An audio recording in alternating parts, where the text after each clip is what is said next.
Hey, Tubies. This is Bob Hickman. It is so good to be back with all of you.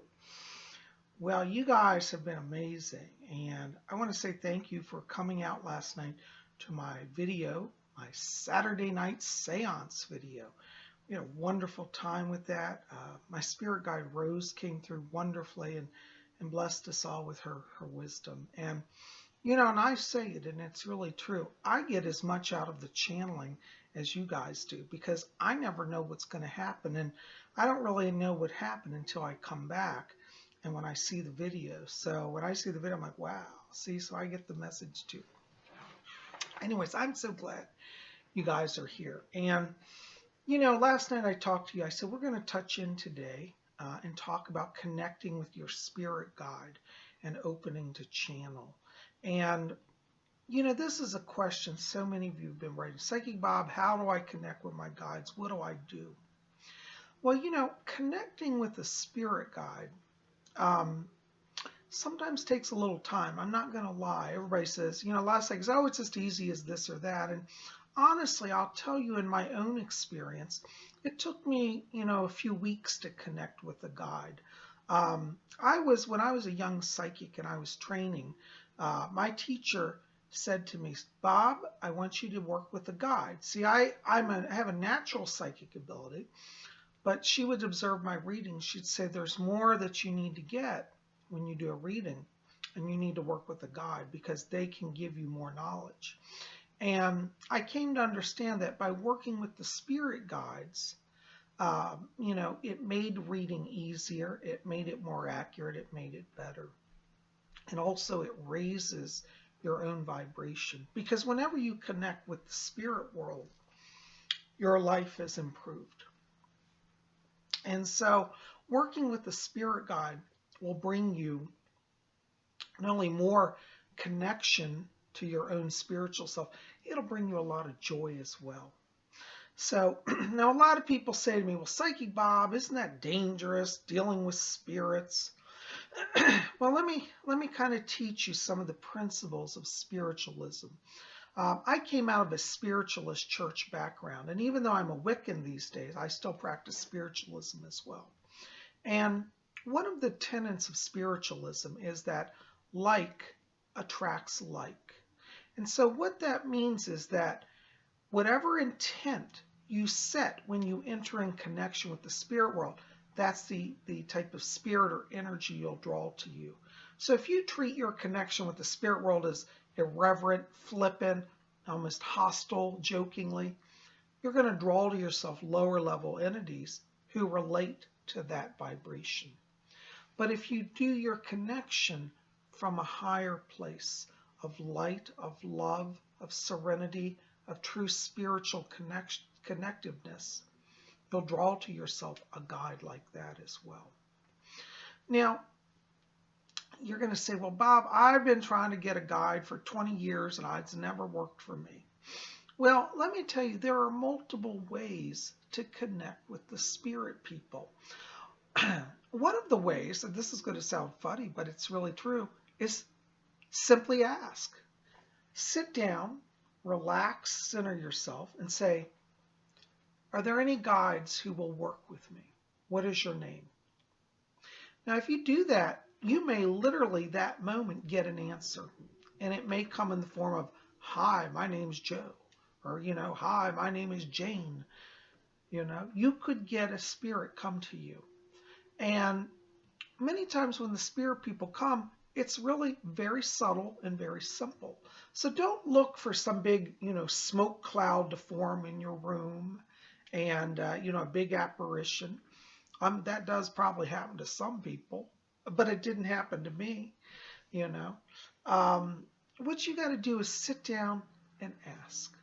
And, Fletcher came to me because I asked for him.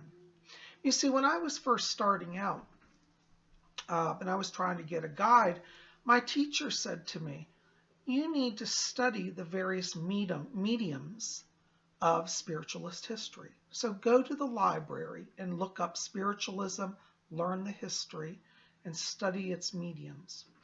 And so I started doing that. I would read about various mediums. And One of the mediums I read about was Arthur Ford. And I thought, I love Arthur Ford. What an amazing medium he was. And you can look him up. He's from the 1930s, 1940s. He was really big.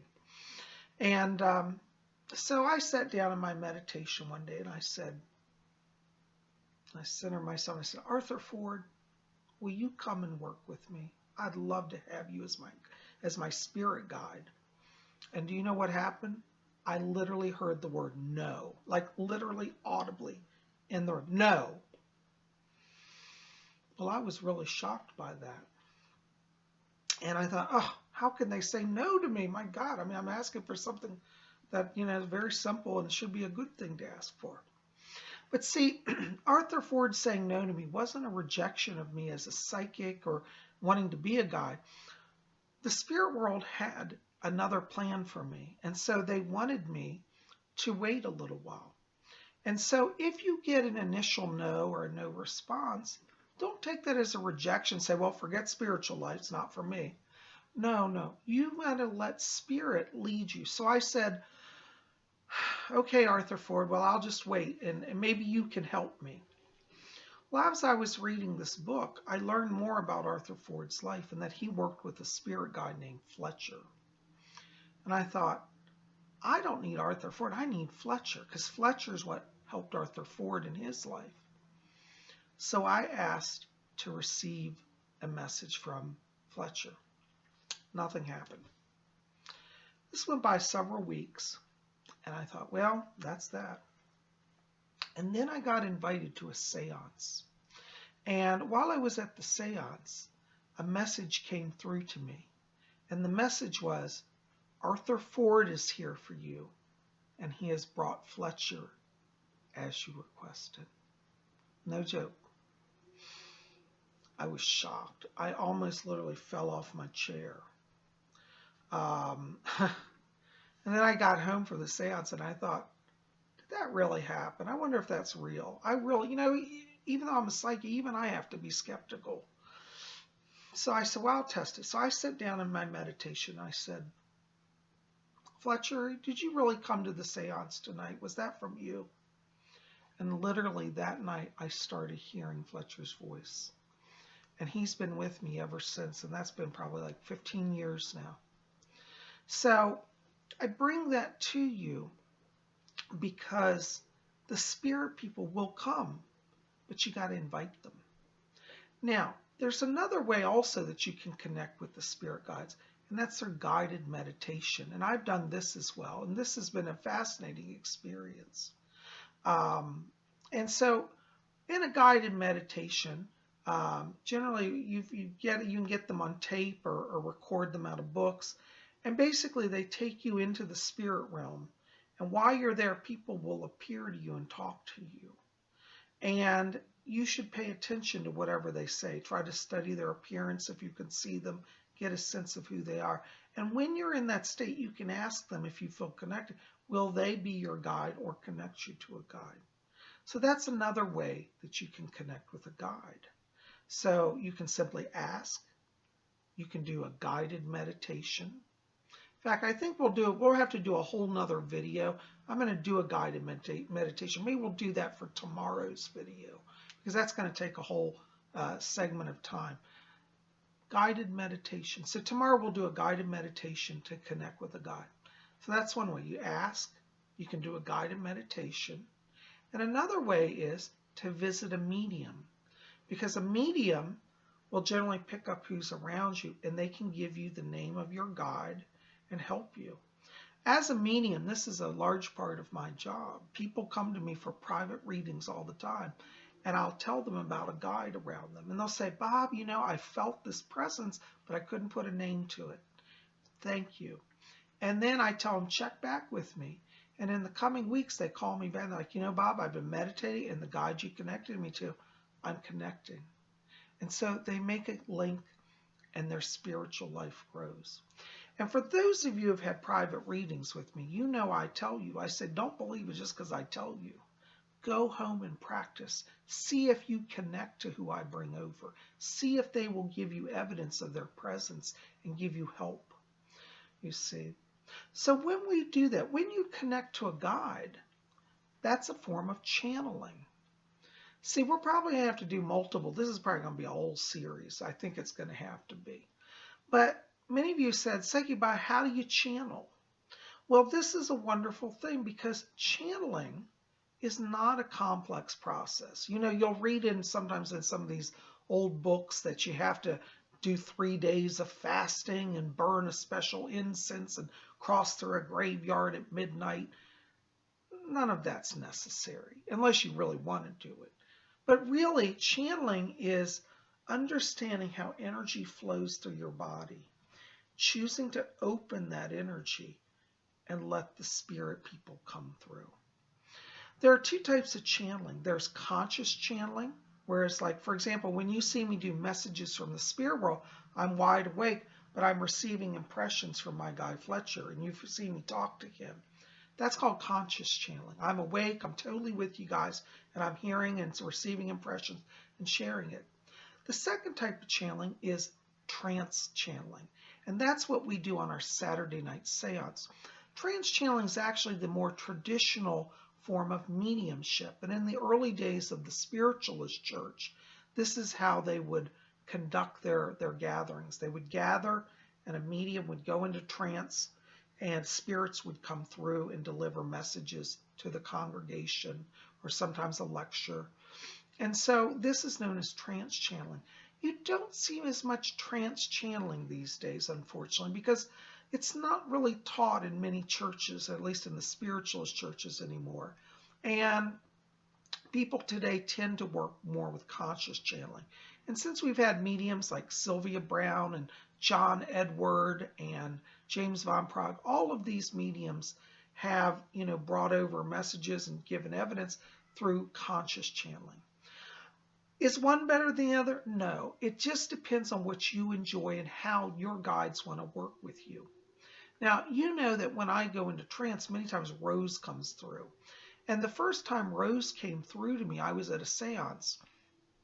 And you see, this is not something in fact, I would tell you, when you go to talk about trance channeling, this is not something I think anybody should jump into because, one, you should have a very strong rapport with your guide, a very strong trust, because you're, in a sense, giving up your physical vitality, your consciousness, your nervous system, your body, to allow a being to use it. Is it dangerous? Can be. If it's not done properly and you're not prepared for it, it can affect the nervous system. There are cases of mediums who have been physically injured and paralyzed, in fact, through it entering into trance work unprepared or not understanding how to connect with the right type of guide. Because when you open the spirit door, you could think of it as like opening the front door of your house onto the street. You're going to have criminals going down the street. You're going to have good people going down the street. You just don't know. So establishing that link, I think, is best done first through working with conscious channeling. So as you talk to your guide in a fully aware state where you're in total control of the situation, then you build trust and you build rapport. In time, your guide may even ask you, may I come closer and merge with you? Would you allow me to bring my power through you? And when they ask that, if you're comfortable, then you settle down and you'll feel them literally come through you. When I do trance channeling, what is happening is I go into a trance state. I put myself down. It's like self-hypnosis. And I literally feel people, in my experience, everybody has a different experience, but in my case, I feel them stand behind me. And they literally, it's like they walk into my body and sit down. Like I'm sitting down, they merge right into me. Does it hurt? No. I don't even feel it, and I'm not really sure exactly what all happens, to be honest with you, because the way I like to describe it is, have you ever been lying on a couch watching a TV show and you're just drifting off, and you're hearing the show and you're kind of knowing what's going on, but you're not really there? That's what it's like when I trance channel. Other mediums may have a different experience. Some say they have no knowledge at all of anything happening. I'm like that person dozing in the TV scene, watching TV. I hear some of it. I don't really connect to it. And then when I come back, I have to listen to the tapes and see kind of what really happened. I'll remember snippets of it, but I'm not really there. You know, to do trance channeling, it requires getting out of the way. And for many people, the scary part is the thought of giving up control. And this is why I say you have to have a very strong rapport with your spirit guide. If you have a strong rapport with your spirit guide, you won't be afraid at trance. And really, trance channeling is very peaceful. I like to tell people, I said, you know, I have the best job in the world. I get paid to nap. What other job can you sleep on the job, literally, and get paid for it? It's the truth. You know. But I will tell you, you know, for many people, when they start working with their guides, they'll have various experiences. Like, for example, when I first started working with the guides, I would start having an asthma attack when I would do readings. I'd be going, I'm like, why am I having an asthma attack? Well, you know, because at the time I had been studying the history of spiritualism, I found out in one of the old spiritualist books that this is actually very common. When the spirit people approach, it affects the body's central nervous system. And for some people, it induces a kind of a reaction that is similar to an asthma attack. So I asked my teacher about this, and I said, well, what do? I said, I have an asthma attack whenever I start to channel. She said, during that period, when you're feeling it, you ask the guides to step back. So when I was starting to connect to Fletcher, I would hear him and I'd say, talk to me. And I would feel him come closer to me. This is during conscious channeling. Then I'd start having asthma. So all I had to do is say, Fletcher, will you step back a few paces, please? And when he would step back, the asthma attack would abate. Very interesting. So connecting with a guide does have kind of a side effect for some people. Sometimes it's an asthma attack. Sometimes it'll make you feel just a little edgy because they ramp up your nervous system. And in connecting with a guide, what happens is they raise your internal vibration. At the same time, they lower theirs, and you come to a place where you can pick them up and they can work with you. See, in the normal state, the spirits are at an elevated state energetically, and we're here. So we're on a different plane. We don't sense them or see them. But as they draw closer, they raise us and they lower their energy. And then that's how mediumship occurs. So when you want to connect to a guide, try to understand that you've got to be in a place of trying to reach for your highest and best and let them come down.